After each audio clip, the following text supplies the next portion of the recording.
5, 4, 3, 2. Hey guys, welcome back. This is the Ginyu Farce. This is episode number 8. My name's Alex and I'm here with John. What is going on? Alright, so we're here to talk about the King Piccolo Saga, Part 1. Let's go. We are breaking these sagas up now into multiple episodes because There's a lot going on. There's a lot. Honestly. Yeah. They're busy and they're long. Yeah, you got like 2 storylines at least per episode. You got 18 episodes in this saga, I think. 20, I think, or Okay. 19, yeah, A lot. And by the time we get done with it, we're like, wait, what happened? And it's hard to talk about episode 1 in detail now. And legally, I can only sit in a room with Alex for an hour max. Yes. Otherwise, my probation officer comes for me. Mm-hmm. I hate that guy. So we're doing episode number 8, which is, we're watching up to episode number 112. So you can see what episodes we're watching and what our plan is. You can see that on our link tree, which is linktr.ee/thegfp. That'll give you all of our social media stuff too. Interestingly enough, the links are also on my OnlyFans. There is a link to John's OnlyFans too. I don't think you should click it, but it's there. It's a good time. You know, the only way I could get him to do this show is if I put it on there, so. Yeah, I gotta make that extra $5 a month. Sorry in advance, guys. Hope you like food. So before we get too far into what the King Piccolo saga is, we'll do a quick recap of the last saga, which was the Tien Shinhan saga. So basically, to summarize, Master Roshi and his group all get to Papaya Island, which is where the tournament's held.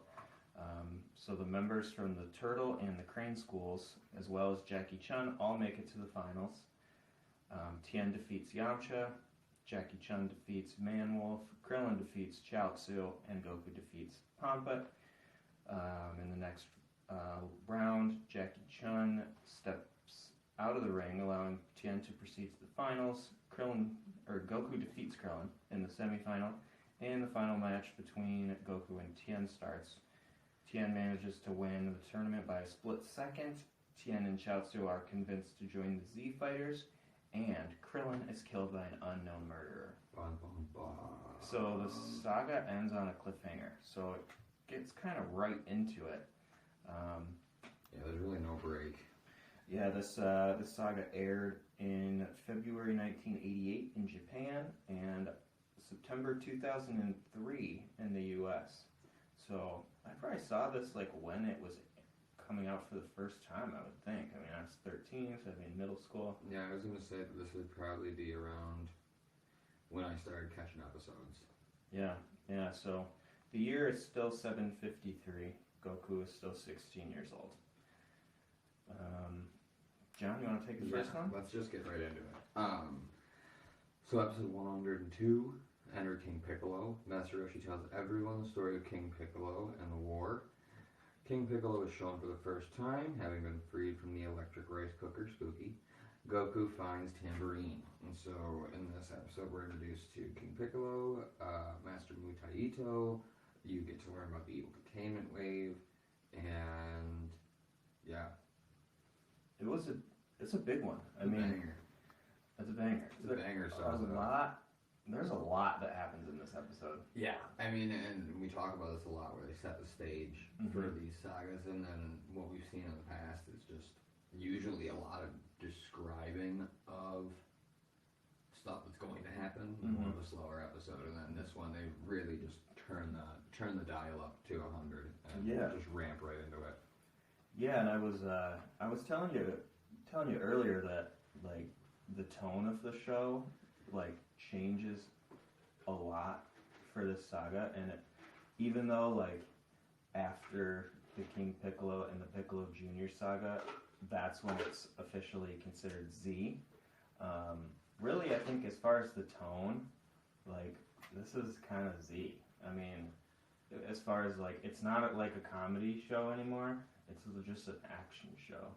So to me, like this is where we're kind of like we're not Z, but it kind of is, as far as how the show goes. I agree to a certain extent, but there is still, in my mind, still some comedic aspect to the show. Yeah. More than what you get and see. Yeah. Like, I mean, and we'll go into it a little bit. Yeah, there's still a couple of parts, but like I would say it's the vast majority of it is action at this point. Yeah. So I think like half of this episode is like a flashback, if I remember right. Yeah, between the flashback of Krillin dying, the flashback of you getting introduced to Mr. Mutaito, and the flashbacks of all of Krillin and Goku's time together as he's chasing for Tambourine. Yeah, it's probably not half the episode. Yeah. Yeah, it's pretty heavy drama, like right away. Yeah. So just to set the stage properly, we pretty much open with everyone else kind of gathering. They find Goku with Krillin. Yeah. So Goku finds Krillin. Gang catches up. Now everyone's there. It's not fun, and Goku is pissed and takes off. Yeah, he's real mad. Yeah. Master Roshi's like, wait, don't go, and he's like, I'm going. He doesn't even say anything. He just leaves. He just leaves. And then not only that, we can't forget that he hasn't eaten and he just finished a fight. Yeah. So he's like super tired. Yeah. So after he leaves with the Dragon Radar, Oolong finds a piece of paper that has the word devil on it, like a Japanese symbol for devil. And Roshi immediately is like, oh shit. Fuck. Tien has also heard this legend, I guess. So kind of what happens is Piccolo and his army ruled the world about 300 years ago. This is back when Master Roshi and Master Shen were friends, and they were both pupils in the same, they were like school classmates. So they went to, they defended a temple and faced Piccolo, but Piccolo just like whipped him out like it was no problem. Then we're introduced to Master Roshi's master, who is Mutaito, and Piccolo defeated him too. So this is what we learned, that this is where Master Shen kind of took his path of being a dick, because he was like, doing the right thing doesn't make you the strongest, so I'm going to be the strongest and I'm going to be a dick. And I'm going to do the wrong thing. Yeah. So, classic. Mutaito and Roshi ended up trapping Piccolo in a rice cooker, because Japan, I assume. Was it different in the Japanese version? You know, I looked, but I couldn't find any difference. Okay. So it was a rice cooker. Probably should have looked harder. Yeah, maybe I should have looked harder. Yeah. Maybe it was a Sony rice cooker. Sony, that's how they got their start. That's how they became like a huge company. They have rice cookers. That's how they got started. Huh. So no rice, no PlayStation. Interesting. Yeah, I know, right? Anyway, so as he gets trapped in the rice cooker, he uses the evil containment wave, it's called, and he dies. Master Mutaito dies. Yes, it like uses too much power. Yeah, so basically, if you use it, you die. You use it, you die. And Pilaf is the one who let Piccolo out. Of course it was In Emperor his Pilaf. infinite wisdom. So he let Piccolo out. It's also worth noting that he is a super simp to Yeah, Piccolo. Just yeah. the biggest bitch. Yeah, he's really just anything that Piccolo wants. Pilaf And he like, does it "Yeah, wrong sounds every great." time. Yeah, he was like nervous though about Yeah, it. I mean, and does it. It's just not great. He screws it up. Also, it's worth noting in this episode, they're all, I don't remember what the context was, but the turtle is on the side of the road and goes, "This turtle needs a taxi." Oh, it's because they all ran to catch up to Goku, but Oh, yeah, and the turtle's too slow. he's too slow, so he shows up like 5 minutes later. Yeah. I thought that was silly. That was silly. It was a good moment. A nice sprinkle of comedy in Yeah, a very and heavy episode. It's really where the comedy comes through. It's not like a build up to a joke. It's just silly one-liners. Comic relief. Yeah, just a little bit, like a little Salt Bae sprinkled in there. So we find out that Piccolo wants eternal youth. That's his plan. So that's why he wants the Dragon Balls, because he took Goku's 4-star ball that he left there, right? Because he was gonna. That's the whole reason Krillin left to go get the ball in his power pool. So he wants eternal youth. He took the ball, or at least somebody took the ball, and Goku meanwhile catches up to Tambourine. Tambourine is the guy who killed Krillin. Yes. So very, very heavy episode. A lot going on. Lot of new names. King Piccolo, Master Mutaito, Evil Containment Wave. It's a lot of new stuff. And it's always cool to see Master Roshi flashbacks. Yeah, it really is. And one other thing is this saga. I know you aren't watching I'm already halfway through. Yeah, the Piccolo. The rest of it. It's just so good. I can't stop watching it. Yeah. Rolling right in here to 103. Yeah. Is Tambourine attacks. Tambourine destroys the flying Nimbus. Tambourine defeats Goku and leaves him dead. Tambourine begins his quest around the world, killing all the known martial artists, starting with King Choppa and Pomput. So, moving right along. It's another, setting the tone episode, but they do it in a way that isn't stagnant. I mean... Yeah.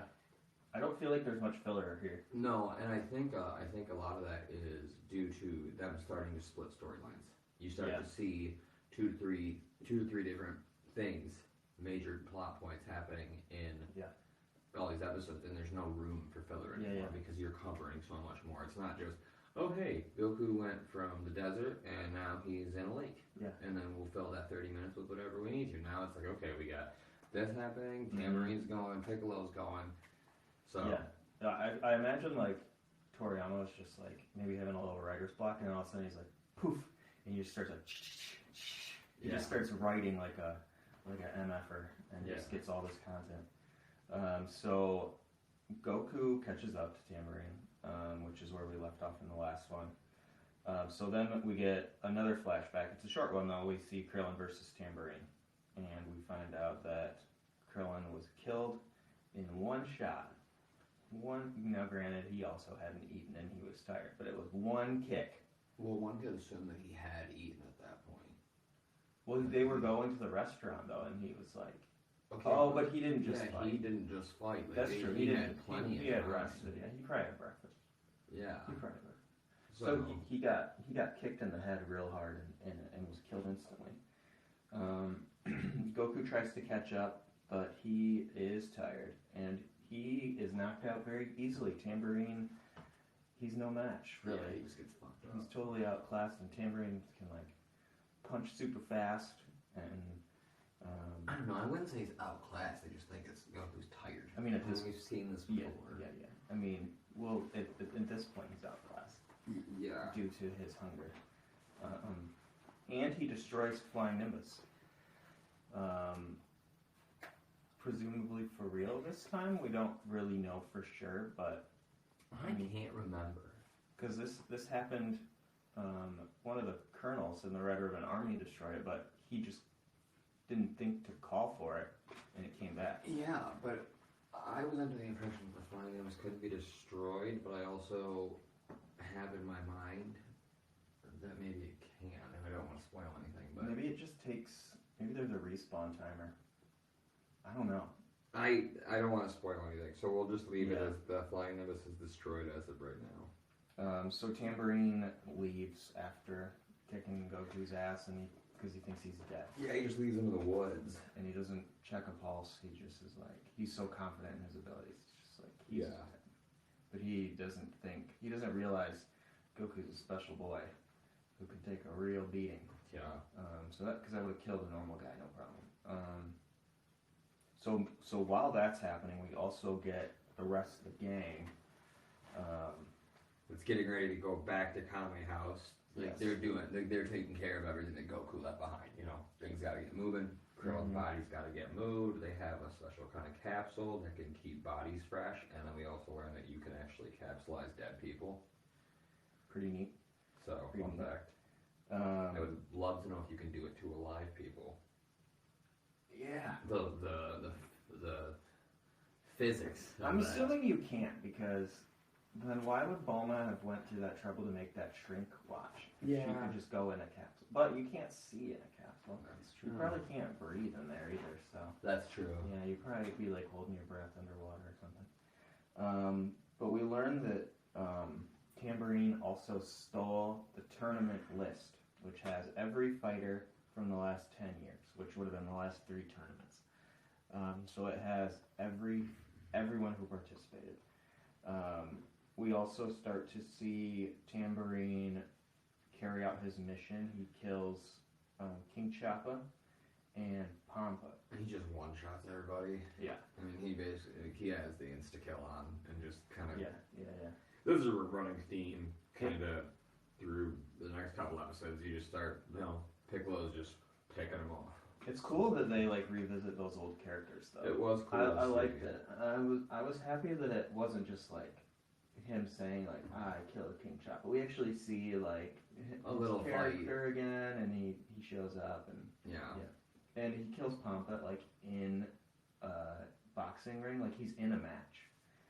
And and it's like in front of like a whole stadium, like Yeah. to see him. And he just like breaks his neck or something. Yeah, something It's brutal. wild. Something brutal. Coming up, can your clothing drive you insane? You might be surprised. That was a real quote in the show Oh, after from the TV. Yeah, because after Like Pampa, they were like, Pampa has been murdered. Like martial artists are being murdered along the globe for no reason. Coming up, can your clothing drive you insane? I just thought it was silly. it can. Have you ever worn just wool, just wool on your skin? I love my sweaters. But like against your bare skin. Oh, it's so itchy. Drives me insane. Your bloodline is weak. My bloodline it must be weak. That's why I'm so successful. Episode number 104 is called Mark of the Demon. Tambourine murders Bacterian and Man-Wolf. Symbol is born. Goku meets Yajirobe for the first time. Yeah.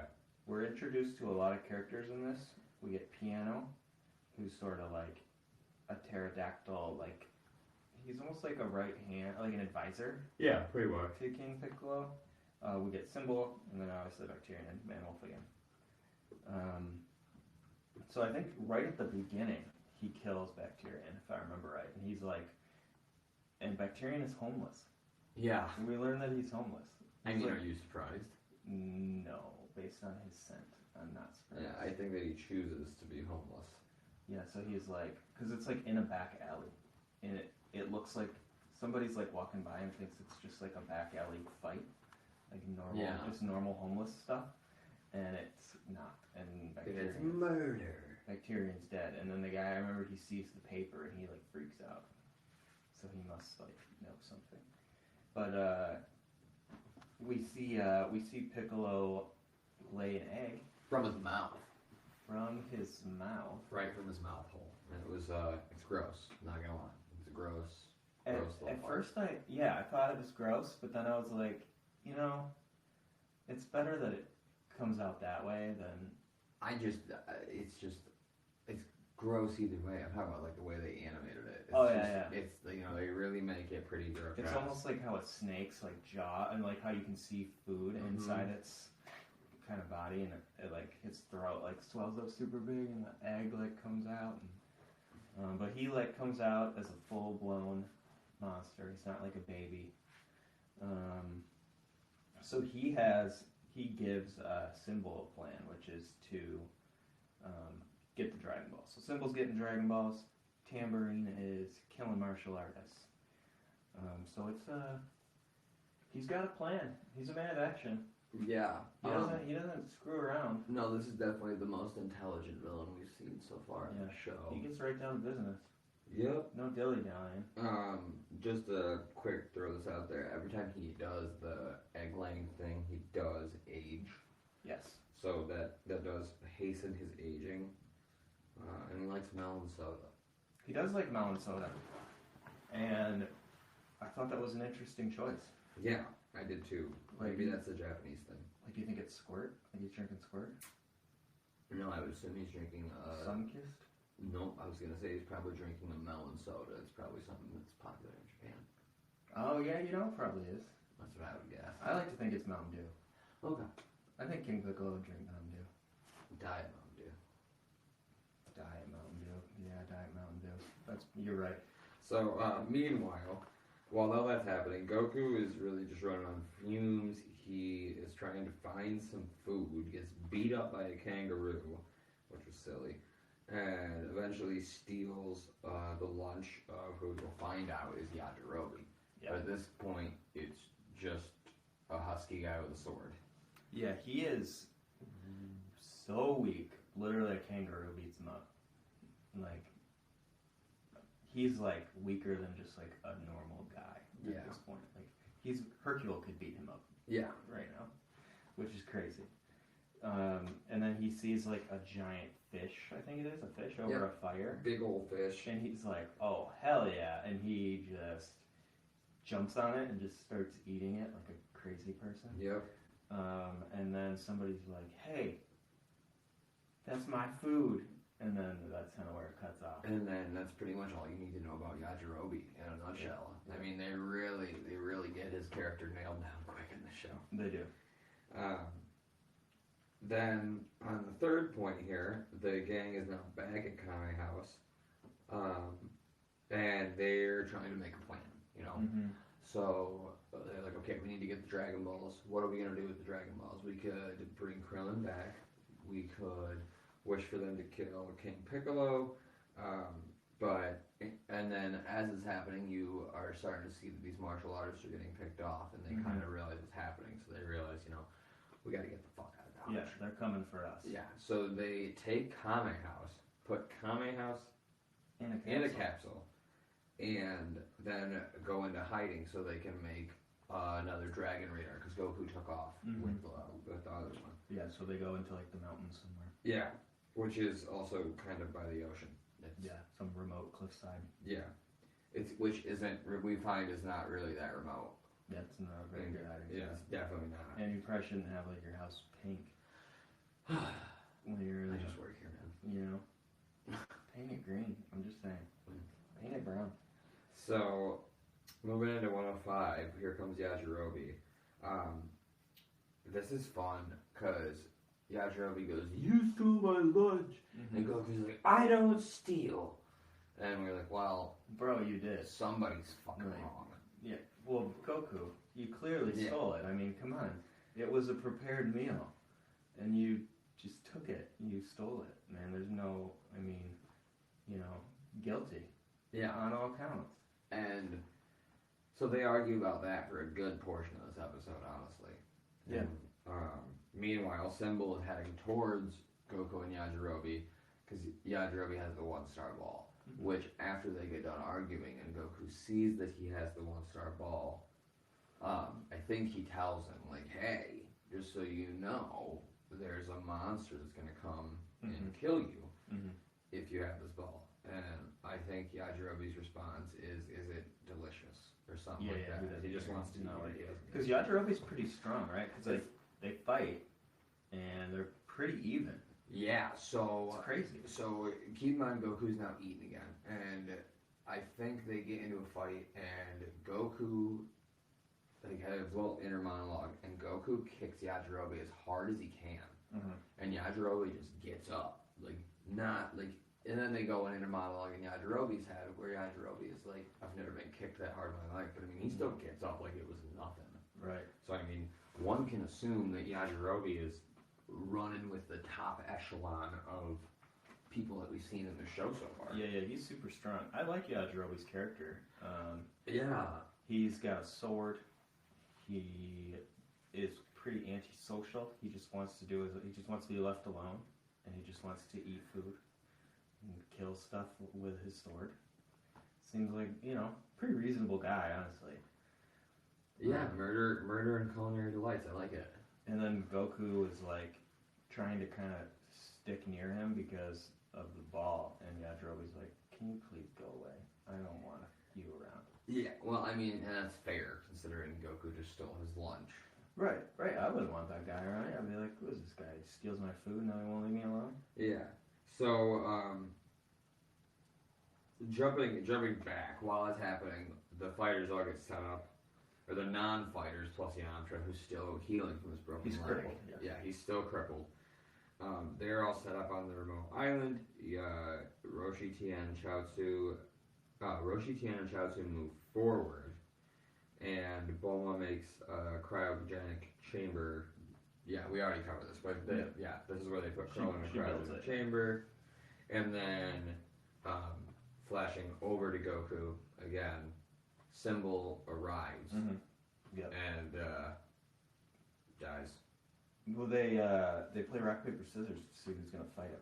Yeah, if I remember right. Yes, and, they do. Yajirobe wins, and he cut him in half. Yeah, just literally cut him. Like it was very anticlimactic. Yeah, he was like, "Get ready, you're gonna get fucked up," and he was. Yeah, and we didn't really know how the fight was gonna go. No. It could go either way, right? So it seems like Symbol's like not quite as strong as Tambourine, but pretty strong. Yeah. Strong enough to be a threat. I mean, yeah, strong enough to be taking people out. Yeah. So, interestingly enough, as soon as Symbol is cut in half, Piccolo seems to feel the pain. Yeah, he like gets it's almost like he gets like an immense headache immediately, and he's like, he can sense it. He's like, Symbol has just been killed. And then Yajirobe, we haven't talked about, but Yajirobe is going to eat Symbol. Yeah. And which he does. Why not? Yeah, I mean, it's like an alligator dinosaur thing. Yeah. Cool. Yeah. I thought this was fun. Quote of the episode goes to launch when Roshi, Tien, and Chaozu go to leave. She goes, "I swear if any of you don't come home, I'll fill you with so many bullets you'll jump back to life." And I thought that was funny. And everyone kind of looks at her like, "What?" And then she like blushes a little bit. And then, yeah, because she likes Tien. Yeah. She's got a crush on Tien. Yeah. And she does. You get a couple of fun like quips from her throughout this season. As Blonde Launch, she'd be like, "Now there's a man," or something like that. And we haven't seen Good Launch for like quite a while, really. Yeah. She's just blonde, like pretty much the whole last tournament, and maybe other than a couple quick cuts, but yeah. So Roshi, Tien, and Chaozu leave because they're gonna find the Dragon Balls. That's their plan. They're like, we're gonna get the Dragon Balls, so that King Piccolo is gonna make some horrible wish, and we're gonna stop him. Yeah. Also, I thought it was interesting that Pilaf has a Dragon Radar. Did they make one? Did they learn how? He's always had one, hasn't he? Yeah, he's always had one. Has he always had a Dragon Radar? He's always had a Dragon Radar. That's how they were finding him. So he's even more incompetent than I realized. Oh yeah, no, he just sucks. I really want to know where he gets all the money for all this stuff. Yeah, I assume he's a landlord or something. He's probably a landlord. I don't know. So we get into 106 here, which is the terrible tambourine. So in this one, Master Roshi, Tien, and Chaozu begin their quest to obtain the Dragon Balls. Tambourine kills Giran. Tambourine goes by Kame House. Tambourine goes by Kame House whenever it's hidden in the mountains on his way to where Kame House is supposed to be. Right. Which is where we said this is a shitty hiding spot. Put it in a cave. Yeah, and so the roof is red. Yeah, and so then Tambourine goes to kill Yamcha, but is called away by King Piccolo. Yes. So then you see Giran again in this episode, which is always fun, even if it's just for a second. Yeah, it's fun to get those flashbacks. Still, I'm enjoying them. We didn't mention that Manwolf gets killed in the last one. We just see his body floating down a river. Oh yeah. So we don't see the fight, but he's dead. He's like face down in a river. Man, I'm so sad I missed that one. Yeah, me too. But anyway, so Yajirobe is gonna eat Symbol, right? Yep. So we see Piccolo being upset because Symbol's been killed, and Pilaf and Shu and Mai are like trying to like comfort him, but they're like, I understand how you feel, and Piccolo's like, how could you possibly understand how I feel? And they're just like trying to be supportive, but failing at it miserably.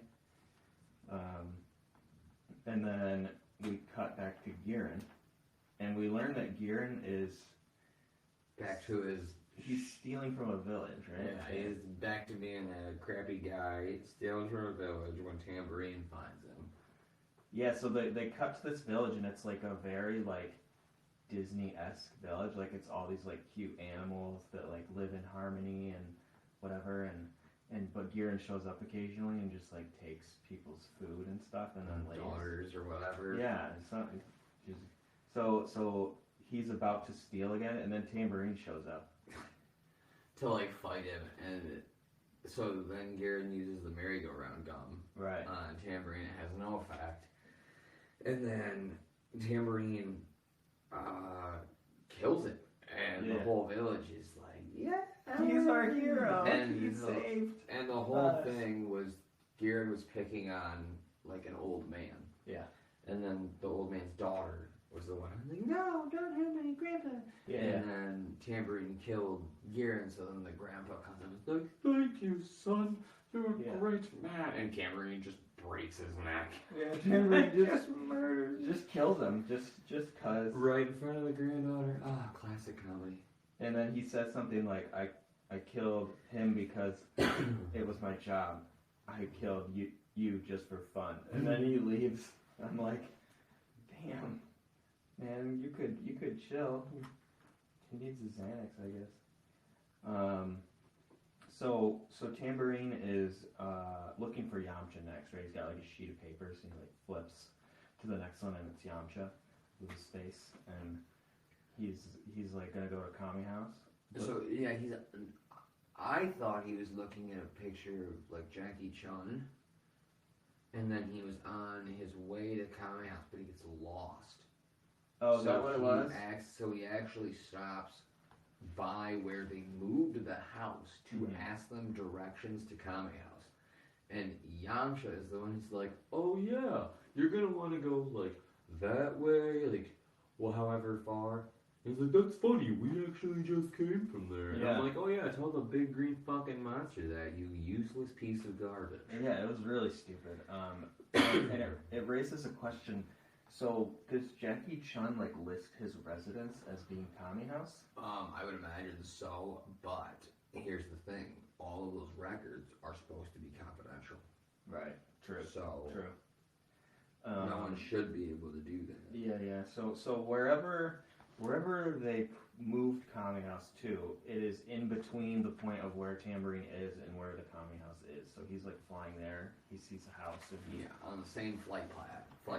And at first I thought that they were like tricking him, like that they could tell he was a bad guy, and they were like giving him bad information. But then it becomes pretty clear that they just are being dumb. Yeah, and so I mean Tambourine recognizes Yamcha, I think. Yeah, and so it's important to know that Yamcha's off crutches right now and like back to doing some light training, but they make it very like prevalent that his leg is not on DP. Right. He's still pretty weak. Yeah, he's definitely still struggling. So like they go to like get ready to like do some shit, and right when they are about to go at it, Piccolo calls like telepathically to Tambourine, just like, Tambourine, come back now. Yeah. And then he's like charged up his fist, and he's like throwing the punch, and he stops like right before his fist goes through Yamcha's abdomen. I assume he would have killed him, no problem. He stopped right at the last second, and then he gets called away to avenge Symbol's death. Meanwhile, while all that's happening, Goku has now made the decision that he's going to find all the Dragon Balls and wish Krillin back to life. Right. So, talks with Yajirobe, I'm assuming about that. And Yajirobe won't give the ball up, right? Yeah. He's gonna sell it. He's like, I'm gonna sell that ball. Yeah. So I can get... being a dick to be a dick. Well, he's gonna get more food with it, I assume. Or something. Yeah. Maybe a better sword. And then we also see the Roshi Tien and Chaozu squad find a ball. Yeah. That's pretty. Yeah, they find one of her Dragon Balls. Then moving into 107, this is a great episode. Tien's Atonement. Tien Shinhan runs into a man who he previously injured and asks for his Dragon Ball. His Dragon Ball. Goku comes face to face with Tambourine for the second time. Yep. So, yeah, this is one of my favorites. This is a good one. We get like a cool scene like right at the beginning where we see this pirate gang that lives like in the jungle. So it's like a pirate ship on wheels, and it's like manned by a tiger, right? Yeah, like a scary tiger, and like his squad of pirates, and we see that Roshi asks for his Dragon Ball, and he like won't give it to him, and they all go to shoot him, and Chaozu like uses his powers to stop all the bullets, and then they just drop to the ground. And while that's happening, Tien has kicked the ass of every person on that ship except the captain. At which point he hands the ball over. I thought it was cool. It's just nice. It's fun to see Tien clean up. Yeah, no, it's definitely great, and you have it in here. I mean, written perfectly. And I love Tien as a good guy. He's so underutilized throughout Z, and it's really true. Yeah, I wish we got more of him. He has a decent part. He has a little bit of an appearance in Super. Yeah. Looking forward to that. Yeah, and so as we go through that, Goku is still chasing Yajirobe, which we already covered. He's trying to sell the Dragon Ball, and he's trying to tell him, like, hey, another monster. Somebody's gonna come for this ball, man. Like, you just.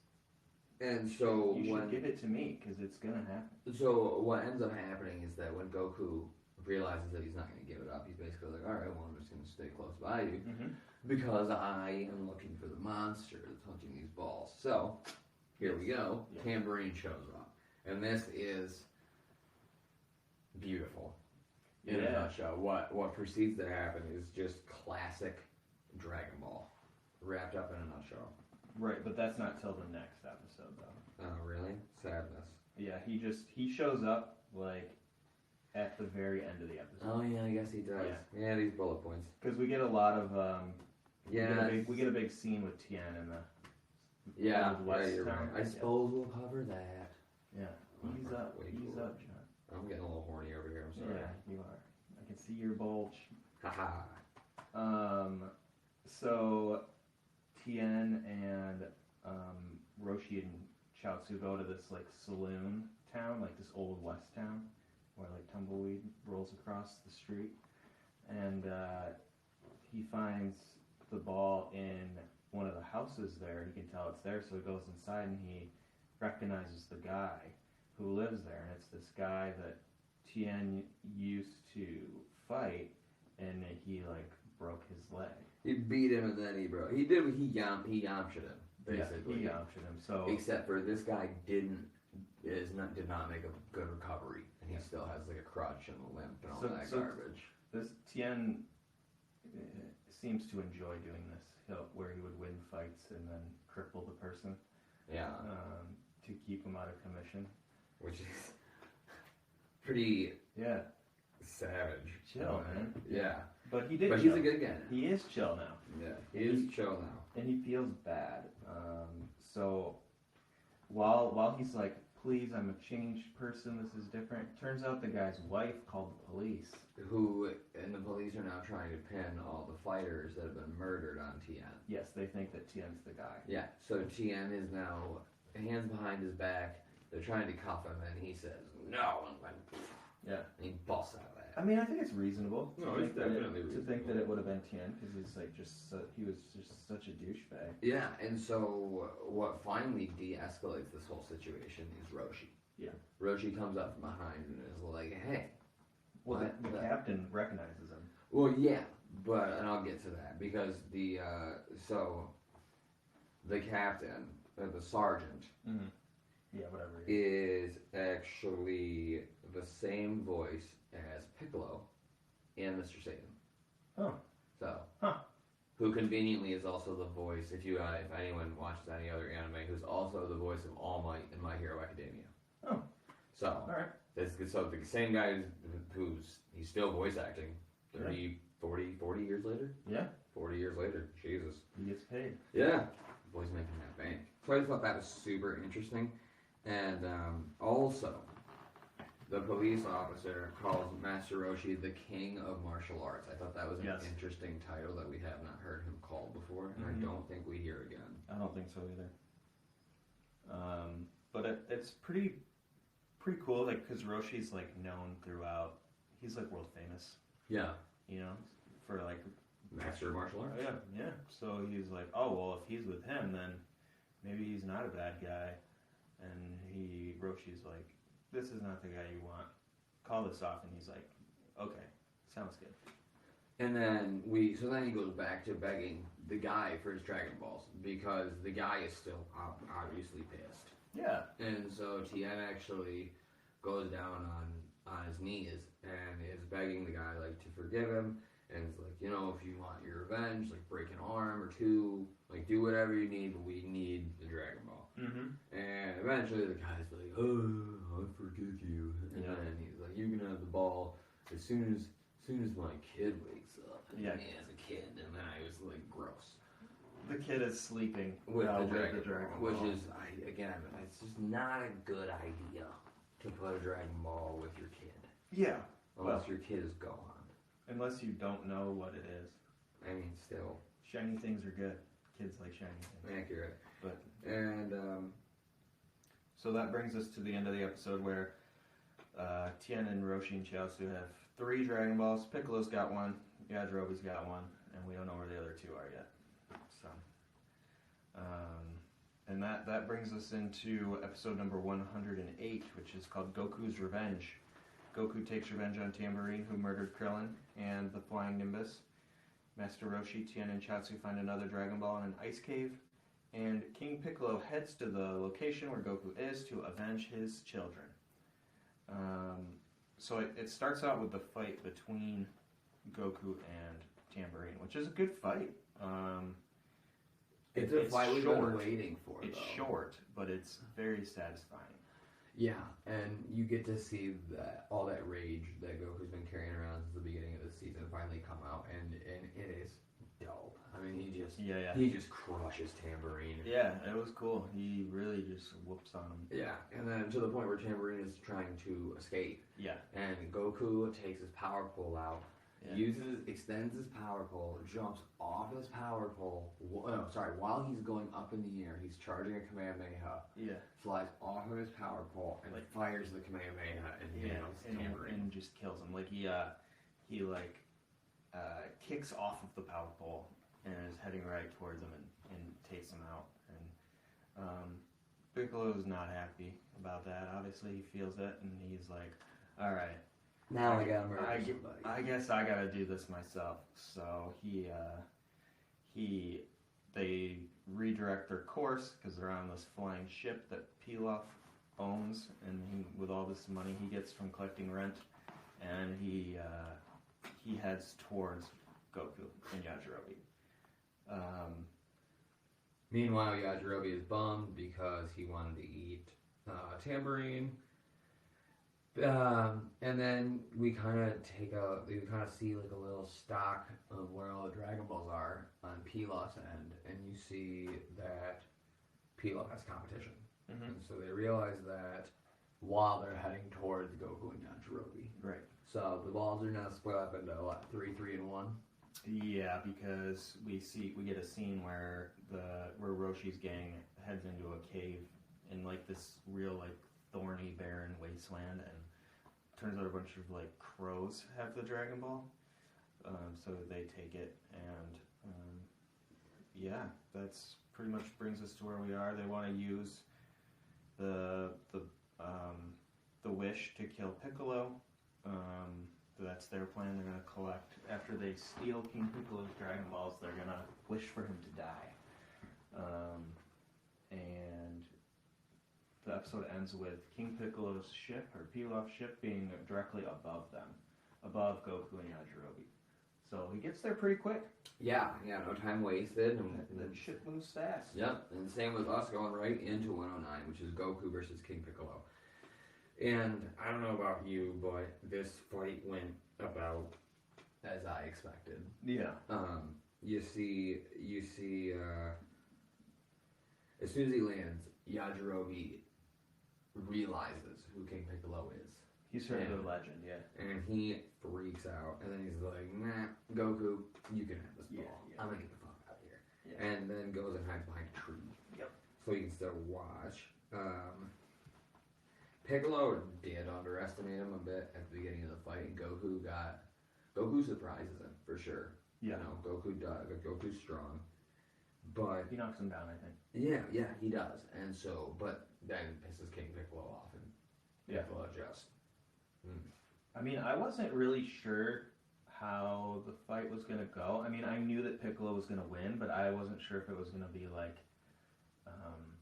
super easy for him, or if he was gonna struggle a bit, just because he's so old and he's weak, and for him anyway, he's weak compared to what he was, and he has Tambourine and Cymbal like doing this stuff for him, so it made me wonder, is he not able to do it?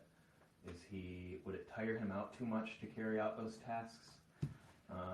So we learned that it wouldn't, and he's still incredibly strong. Mm-hmm. And Goku is at the point where he's not sure what to do. He's running out of ideas, and he fires a Kamehameha wave and hits him dead on, and it does nothing. And when he's doing that, Piccolo has a little mini freak out because he thinks it's the evil container. Yeah, he does his hands back, like he's gonna, and he thinks he knows the wave. And so the Kamehameha does nothing, and at this point Goku's actually he's afraid. You can see it. You can see this is the first time Goku's he's I got nothing. Yep. He doesn't know what to do. And then you start seeing King Piccolo fire some energy blast that's kind of a game of cat and mouse with Goku. Yeah. And we jump back over to the gang, and Tien's trying to figure out why Roshi won't use the evil containment wave on King Piccolo while they're looking for the fifth ball. And that's because it'll kill him, right? Yeah, but I don't think it's explicitly said yet. Yeah.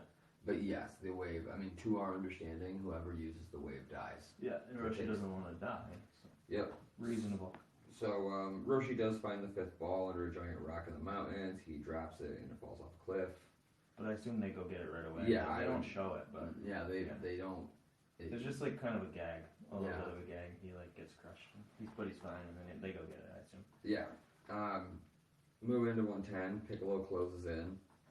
Goku is defeated and left for dead by King Piccolo. Yajirobe takes Goku to Korin Tower. Master Roshi and King Piccolo's group head to the same location to retrieve the Dragon Balls. Yeah. So Piccolo's charging up a move. It's that sort of energy blast, and he lands the second one that he fires, and Goku is knocked out. He's out cold. Piccolo assumes he's dead, and nobody checks the pulse, so they leave. Yeah. It is important to know, I don't know if it was this episode or last episode, Piccolo does pick up Goku at some point, and Goku bites him, and it does cause him to bleed. Mm-hmm. And there was just something else they did that I thought was really weird. At one point, when Piccolo picks him up before he gets bit, he takes his fist, and he doesn't hit Goku. He puts his fist in Goku's face, and then just turns his fist. And I was like, what is that supposed to do? Again, he's grinding. Yeah, he's grinding his fist against Goku's face instead of just punching him. And then when he's done, Goku's lost a couple teeth. Yes. So, yeah, that was silly. But one person who does check a pulse is Yajirobe. He actually can hear his heartbeat, so he's like, oh, he's alive. So he decides that he's gonna be a nice guy now, I guess, and help Goku out. So he takes Goku to Korin Tower in his stolen car. It's a nice car. It's a fun line too. Goku's like, "This is a nice car, Yajirobe." He's like, "Thanks, I stole it." Yeah. I like Yajirobe. He's great. Meanwhile, Piccolo's heading for the RTC, meaning Roshi, Tien, Chaozu, who again just got the fifth ball. Yep. Roshi apparently has a plan to call upon the dragon. So they bury the Dragon Balls. They bury their Dragon Balls, Roshi and Chaozu.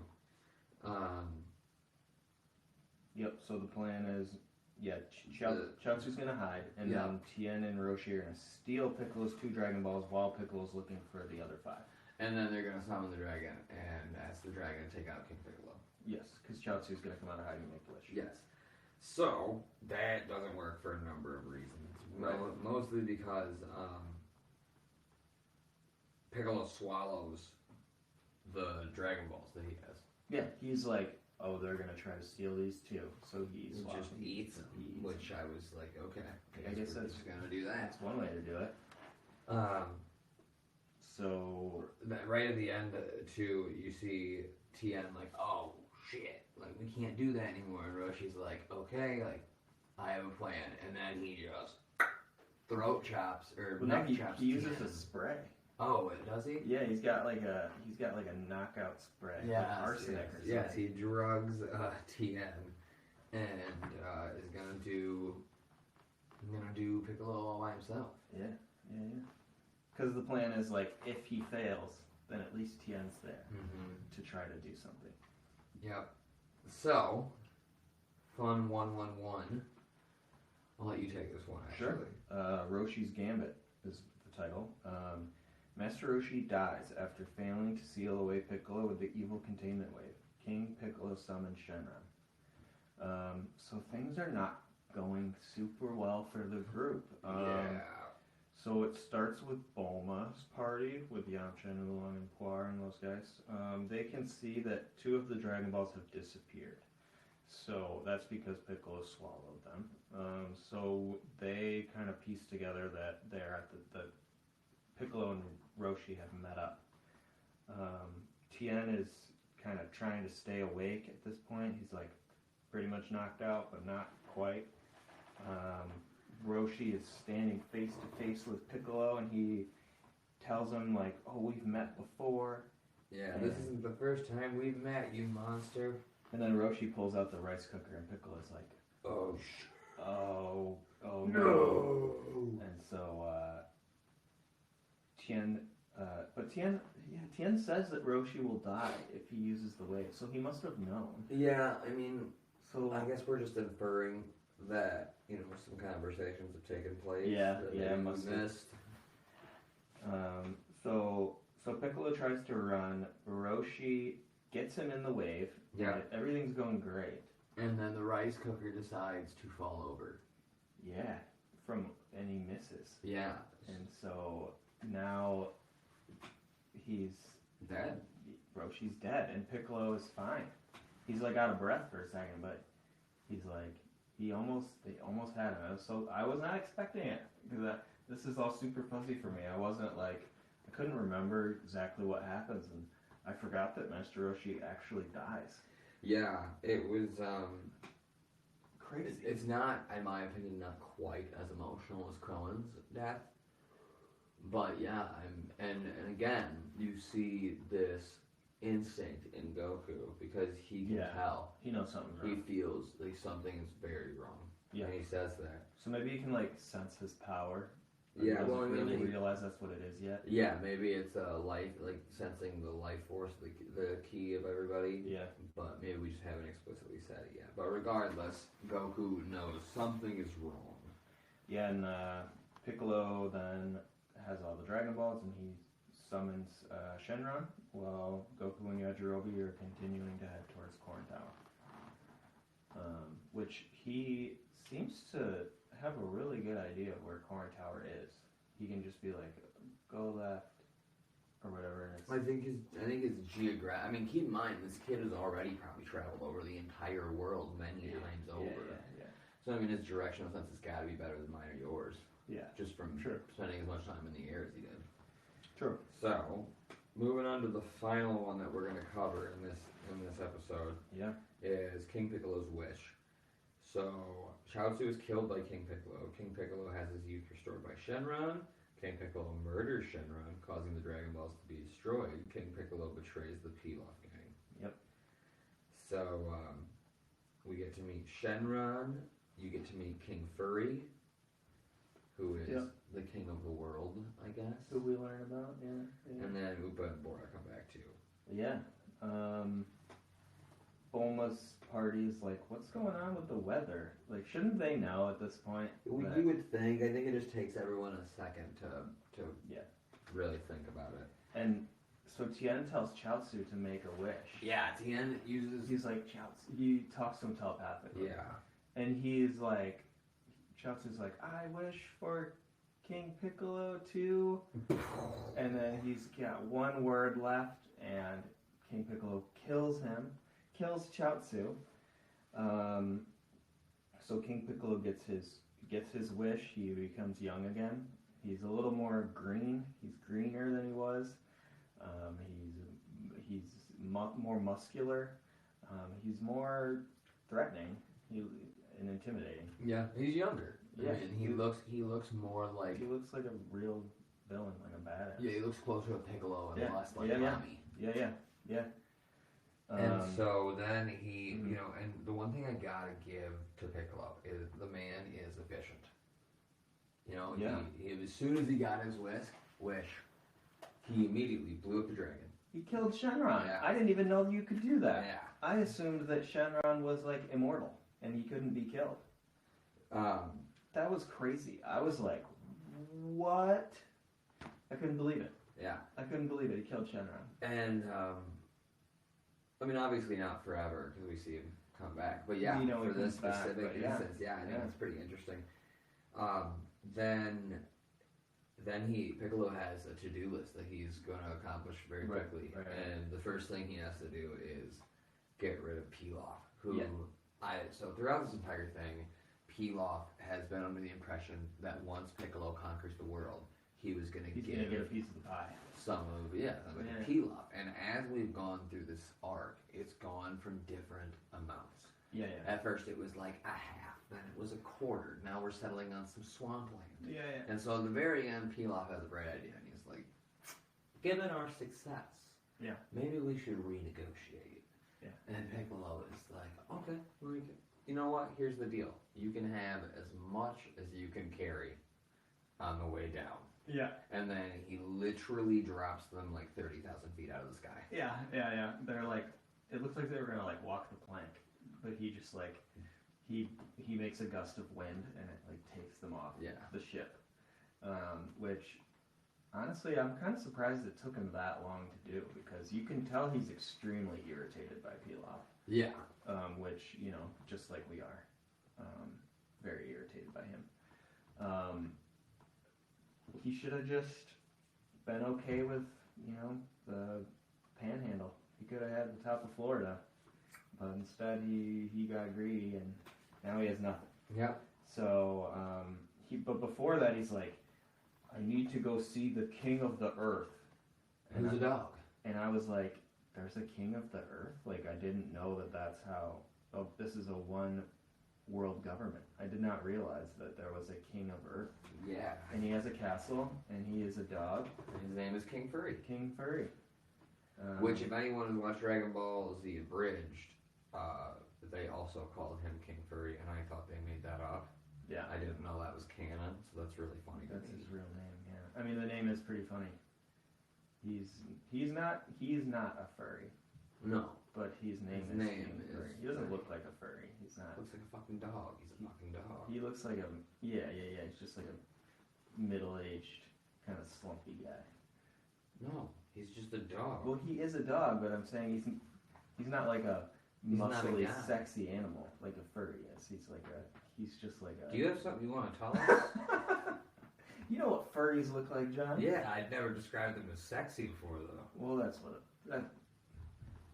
what my friend told me. My friend. Okay. My friend said Yeah, whatever works. So turn it off. We're done.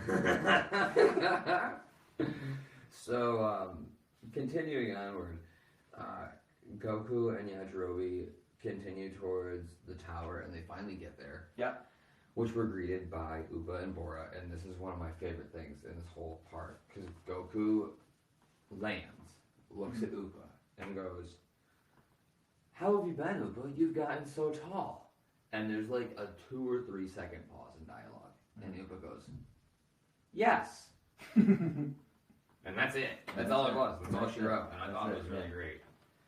Yep. So they get to the tower and they see Bora as well, and then Yes. cuts to Tien and he just doesn't know what to do. Yeah. Roshi's dead. Chaozu's dead.